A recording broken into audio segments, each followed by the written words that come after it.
அனைவருக்கும் வணக்கம். பாலமந்திரோட செய்தி மடலான மலரும் மொட்டுக்களோட நவம்பர் மாத பதிப்போட ஆடியோ மற்றும் வீடியோ பதிவு இது. அக்டோபர் மாதம் பாலமந்திரில் பல சுவாரஸ்யமான கொண்டாட்டங்கள் நடந்திருக்கு. அது என்னென்னு ஒன்று ஒன்றா பார்க்கலாம். ஒவ்வொரு வருஷமும் காமராஜர் நினைவு தினத்தை ஒட்டி அக்டோபர் 2 பாலமந்திரில் உள்ள எல்லா குழந்தைங்களும் டி நகரில் உள்ள காமராஜர் நினைவு இல்லத்துக்கு போய் திரு காமராஜர் அவர்களுக்கு மரியாதை செலுத்துவாங்க. இந்த வருஷமும் காமராஜர் நினைவு தினம் ரொம்ப சிறப்பான முறையில் கடைபிடிக்கப்பட்டது. சுற்றுச்சூழல் பாதுகாப்பை பற்றி குழந்தைங்க தெரிஞ்சுக்கணுன்றதுக்காகவும் அதுக்கான விழிப்புணர்வு அவங்களுக்கு இருக்கணுன்றதுக்காகவும் இந்திய சுற்றுச்சூழல் அறக்கட்டளையில் இருந்து பல வாலண்டியர்ஸ் பாலமந்திர் வித்யாலயா தொடக்கப்பள்ளியோட சுவர்களில் பல ஓவியங்கள் வரைஞ்சாங்க.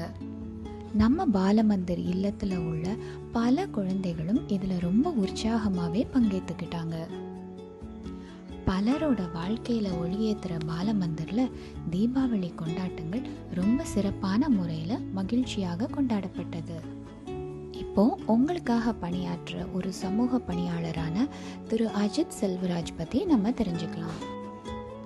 கடந்த 7 ஆண்டுகளாக சமூக பணியில் ஈடுபட்டு இருக்கிற இவர் 2023 பாலமந்திரில் சேர்ந்து வேலூர், ராணிப்பேட்டை மற்றும் திருப்பத்தூரில் உள்ள கின்ஷிப் கேர் ப்ரோக்ராம் முழுமையாக கண்காணிச்சுட்டு வர்றாரு. தமிழில் ரொம்ப ஆர்வம் கொண்ட இவர் சமூகம் சார்ந்த பல கட்டுரைகளை எழுதியிருக்கிறாரு. இப்போ நம்ம கின்ஷிப் கேர் நிகழ்ச்சியில் என்னென்ன சுவாரஸ்யமான சம்பவங்கள் நடந்ததுன்னு பார்க்கலாம். அக்டோபர் மாதம் 20 வேலூரில் உள்ள ஏலகிரி ஹாலில் கின்ஷிப் கேர் நிகழ்ச்சி நடந்தது. இதில் 55 குடும்பங்களை சேர்ந்த 103 குழந்தைங்க பங்கேற்றுக்கிட்டாங்க. இந்த நிகழ்ச்சியில் வேலூர் மாவட்டம் டிசிபிஓ ஆஃபீஸில் இருந்து திருமதி சங்கீத் அவங்க கலந்துக்கிட்டு பல அரசு நலத்திட்டங்களை பற்றியும் குழந்தைகளோட பாதுகாப்பை பற்றியும் பேசினாங்க.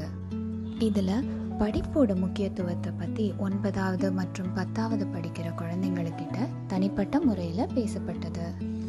அக்டோபர் மாதம் காஞ்சிபுரத்தில் நடந்த மேரத்தானில் அங்கே உள்ள சோஷியல் ஒர்க்கர் திரு பெஞ்சமினோட உதவியில் நம்ம கின்ஷிப் கேர்லேருந்து 10 குழந்தைங்க பங்கேற்றுக்கிட்டாங்க. இந்த அனுபவம் அந்த குழந்தைங்களோட தன்னம்பிக்கையும் சாதனை உணர்வையும் ரொம்பவே வளர்த்தது. அது மட்டும் இல்லாமல் ஒரு ஆரோக்கியமான உடலோட முக்கியத்துவத்தையும் அந்த குழந்தைங்க தெரிஞ்சுக்கிட்டாங்க. அடுத்து நம்ம எல்லாருக்கும் பிடித்தமான பேரண்ட்ஸ் கார்னர் பற்றி பார்க்கலாம். குழந்தைங்க வாழ்க்கையோட ஒவ்வொரு அனுபவத்தையும் விளையாட்டு மூலமாக கற்றுக்குறாங்க. விளையாட்டு அப்படின்றப்போ வீட்டில் இருந்துகிட்டே மொபைலில் விளையாடுறது இல்லைங்க. குழந்தைங்க வீட்டை விட்டு வெளியே போய் அவங்களோட வயதில் இருக்கிற சக நண்பர்களோட விளையாடணும். இப்படி விளையாடுறது மூலமா அவங்க வெற்றி தோல்விகளை எப்படி கையாளுறது அப்படின்றத கத்துக்குவாங்க. அது மட்டும் இல்லாம அவங்களோட கற்பனை திறன், அறிவாற்றல், மொழி திறமைன்னு சொல்லி பல திறமைகள் வளரும். ரொம்ப முக்கியமா டிசிஷன் மேக்கிங் அப்படின்னு சொல்லப்படுற முடிவெடுக்கும் திறன் இது மூலமா அவங்களுக்கு கிடைக்கும். அடுத்து பாலமந்திரில இருந்து 7ஆம் வகுப்பு குழந்தைங்களுக்காக ஏற்பாடு செய்யப்பட்டிருக்க கைமேல் கல்வி ப்ரோக்ராம்ஸ் பற்றி பார்க்கலாம். கணித பாடத்தில் கொஞ்சம் சிரமப்படுற குழந்தைங்க அதை ரொம்ப ஈஸியாக புரிஞ்சுக்கிறதுக்காக இந்த வகுப்புகள் நடத்தப்படுது. இந்த வகுப்புகளில் பங்கேற்றுக்கிறதுக்காகவும் பயிற்சி கணக்குகள் போடுறதுக்காகவும் ஒவ்வொரு குழந்தைங்களுக்கும் டேப் கொடுக்கப்பட்டிருக்கு. உங்கள் குழந்தைக்கு இதோட முழு நன்மை கிடைக்கணும் அப்படின்னா எந்த கிளாஸையும் மிஸ் பண்ணாமல் கவனமாக அட்டென்ட் பண்ண சொல்லுங்கள். அடுத்து சமூக நலன் மற்றும் மகளிர் உரிமை துறையில் இருந்து சத்யவாணி முத்து அம்மையார் நினைவு இலவச தையல் இயந்திரம் வழங்கும் திட்டம் அப்படின்னு புதுசாக அவங்க அறிவிச்சிருக்காங்க. கைம்பெண்கள், மாற்றுத்திறனாளிகள், சமூக ரீதியாக பாதிக்கப்பட்ட பெண்கள், பொருளாதாரத்தில் நலிந்த பிரிவை சேர்ந்த பெண்கள் எல்லாரும் இந்த திட்டத்து மூலமாக பயனடைவாங்க. உங்களுக்கு தையல் தெரிஞ்சிருந்தா ஆண்டு வருமானம் 72,000க்கு மிகாமல் இருந்ததுன்னா இந்த திட்டத்துக்கு இ-சேவை மையம் மூலமாக நீங்கள் விண்ணப்பிக்கலாம்.